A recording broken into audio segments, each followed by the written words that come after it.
আজকেও আমার সেই বান্ধবী কম বোনের বাসা থেকে খাবার পাঠাইছে। ও নিজেই আসছিল, নিজের হাতে সব কিছু রান্না করে নিয়ে আসছে। তো কী কী রান্না করছে চলেন দেখাই। করলা ভাজি, জাম আলুর বাটা ভর্তা, টমেটো ভাজি বা ভর্তা টাইপ কিছু, ডাঁটা শাক ভাজি, চেপা শুটকির লাল ভর্তা, মাছ ভুনা, মাসকালাইয়ের ডাল, মুরগির রোস্ট আর পোলাও। ওরে আমি বোন বলি কারণ হচ্ছে ও কিভাবে যেন আমার মনের কথাগুলো সব সময় বুঝে। আমার অনেক দিন ধরেই এই সবগুলো আইটেমই খুব ইচ্ছা করতেছিল খাওয়ার জন্য, কিন্তু এগুলো যে সব গুছিয়ে করার মতো একটা সময় বা সুযোগ এগুলো হচ্ছিল না, আবার শরীরও ভালো ছিল না। ও প্রায়ই আমার জন্য রান্না করে নিয়ে আসে। ছোট একটা বাচ্চা নিয়ে নিজের হাতে সব কিছু করে। সব সময় তো ভিডিও করা হয় না। আমি আজকে আর এই পোলাও তো খাবোই না, ভাত নিয়ে বসে পড়ছি। তো টমেটো ভর্তা, করলা ভাজি, আলু ভর্তা, তারপর শাক, শুটকি ভর্তা এগুলো সব নিয়ে নিছি।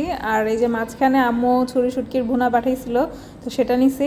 এগুলো হলে আমি পোলাও মাংস একদম ভুলেই যাই। তো বান্ধবীর দুলাভাই আবার পোলাও মাংস খাইছে, তো সে বলছে অনেক মজা হয়েছে। বান্ধবীকে আল্লাহ অনেক ভালো রাখুক, যেন আরও মজার মজার ভর্তা খাওয়াইতে পারে।